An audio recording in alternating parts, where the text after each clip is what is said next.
For those of you that got up halfway through the British Grand Prix and said, this is boring, let's go and do something else, let me tell you what happened in the last couple of laps. Valtteri Bottas, left front hard Pirelli, went 3 or 4 laps from the end. He had enough time to come in, lost a lot of time getting into the pits, eventually finished 11th. And then on the last lap, Lewis Hamilton's left front went as well. He was halfway around the lap, sparks everywhere. Now, in theory, Max Verstappen's Red Bull Honda, which hadn't been anywhere near the Mercs, but had been well clear of everybody else, should at this point have inherited an amazing win on the last lap. But guess what? Max stopped the lap before to put on a new set of soft tyres to get fastest lap. I think Red Bull will be kicking themselves now. Personally, I've never been a fan of that point for fastest lap, and I think that's why Max didn't win today, but that's good news for Lewis and Mercedes, of course. But Max also said that his tyres were going off, and he was on the radio quite a lot saying, look, the tyres are going off, we're not going to lose anything, we're only going to be third anyway, let's put the tyres on. So I don't think we can be too hard on Red Bull for making that call. Would I have made that call on the pit wall? Probably. I have to confess I would have, even though now it must be so irritating. Having said that, of course, he might have had a left front tyre failure as well, so we'll never know. Anyway, that was the order. Lewis Hamilton won with his left front destroyed, sparks everywhere, crawled across the line, Max Verstappen second, and Charles Leclerc, who had backed off when all this was going on, driven beautifully all day in a very difficult Ferrari, finished third. Very deserved podium for Charles Leclerc and Ferrari. Good to see them back.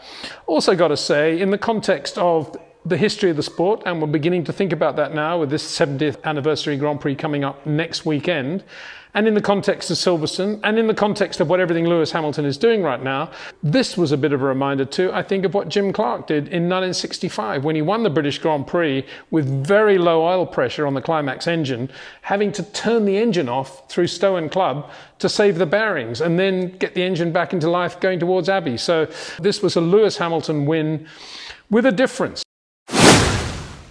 I guess you could say, well, even with an exploded left front tyre, Lewis Hamilton's domination is such that he can still win a British Grand Prix at Silverstone. So let's take that into next weekend, where, would you believe, Pirelli, to spice things up, long ago decided that race 2 at Silverstone, the 70th anniversary Grand Prix, all the 3 tyres, the hard, the white hard, the medium, yellow, and the red soft, would all be a grade softer. They'll still be the same colour sidewalls, but they'll all be a grade softer in compound. So that's something for all the teams to consider, something for Pirelli to consider as well. But let's just go through results. Lewis Hamilton, excellent weekend, excellent performance, very calm under pressure. He had 2 safety car restarts, timed them perfectly, made a great start from the pole, and won the Grand Prix with a destroyed left front tyre.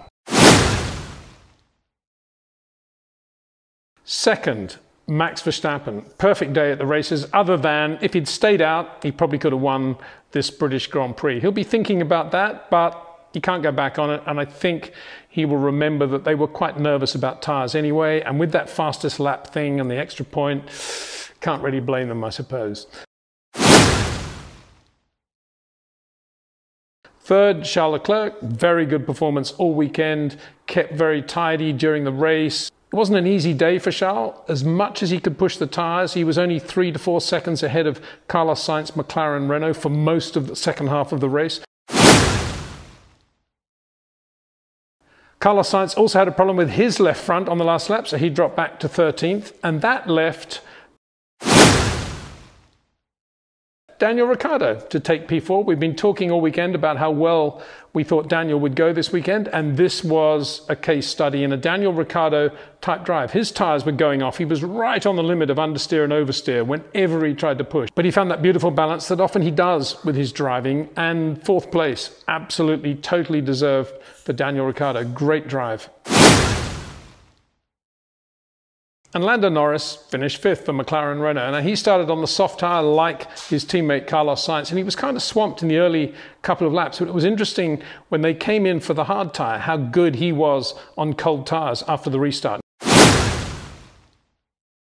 Esteban Ocon and Pierre Gasly both drove well. Sebastian Vettel, absolutely nowhere, a real disappointment. He was stuck in traffic all day. Yeah, he had a battle with Esteban Ocon, but Ocon got away from him. And when he was in free air, it was interesting to see that he was able to lap within a tenth or 2/10 of Charles Leclerc. So there may well have been something wrong with his car, but it doesn't look that way according to the data. This was just a bad weekend for Sebastian Vettel. It started badly with that problem on Friday with the intercooler, didn't do much running. And then when his weekend did get underway, he looked scrappy, he didn't qualify well, and he finished 10th to Charles Leclerc's P3. George Russell drove well, finished 12th, just out of the points for Williams after starting from the back of the grid. So he did get a penalty for not slowing enough when the yellow flags came out when his teammate Nicholas Latifi spun in qualifying. And as for Nicholas, he drove well too, passed Kimi Räikkönen on the road, and both Williams finished. Nicholas was 15th, just behind Antonio Giovinazzi, who got a penalty for a safety car infringement.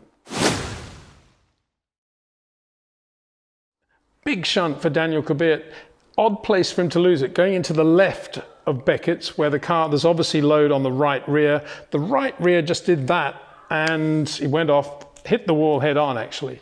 Very, very quick part of the track. He was okay. Car was very, very badly damaged. He got out of the car and said to the team immediately, guys, I'm really, really sorry. A message went to Pierre Gasly saying that he lost it going into Beckett's. To me, it looked like he had a problem with the right rear. It was definitely down when the wreckage was all put together. And as I say, it's an odd place to lose it going into Beckett's, going into that left. You can imagine going into the right, but the left, you don't often see that happen.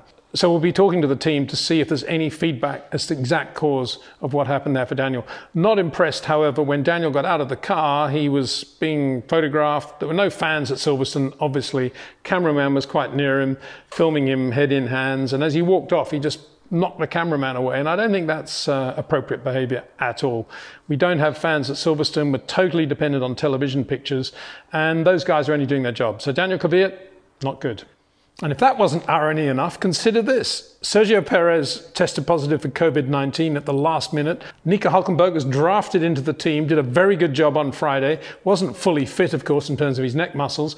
Pretty good job on Saturday in qualifying. And then just before the race, the car wouldn't fire up. That's why we used to have Sunday morning warm-ups, by the way. But it doesn't happen very often. And you've got to say this year, Racing Point Mercedes reliability has been pretty much rock solid. So talk about an irony there. After all that, Nico didn't even get to drive. I suppose from Sergio's point of view, he would be saying, well, that could have happened to me. That probably would have been me, my car not starting in the garage. But of course, this sort of race would have been a Sergio Perez type of day because he's so good at putting the power down in a linear way onto the loaded rear. Now, the problem with Silverstone was mainly with the left front, as we saw. But if you are doing that, you're looking after the rear. You can do a lot more with the front of the car as a result. You can protect the front more. So it would have been probably a very good day for Sergio had he got out of the garage. Another point, without it would appear Sergio's setting up skill, ability, experience, call it whatever you like, Lance Stroll kind of sank without trace almost on Saturday. From the minute he went into FP3, didn't qualify that well. And then in the race, where was he? He just went backwards. In the end, he was beaten by both Renaults. Okay, yeah, he beat Sebastian Vettel's Ferrari, but doesn't say much, sadly, on this day for Sebastian. So for Lance Stroll, this was not a good weekend. And for Racing Point, of course, there's the double whammy, the disappointment of not having Sergio, and then having got Nico that far, not being able to race him. So that was your British Grand Prix. The fans would have gone absolutely ballistic on that last lap. It's a shame that they weren't there, but nonetheless, this is something to be savoured. I'm sure most of them saw it on TV. And for Lewis Hamilton, this for sure will be a win he'll never forget.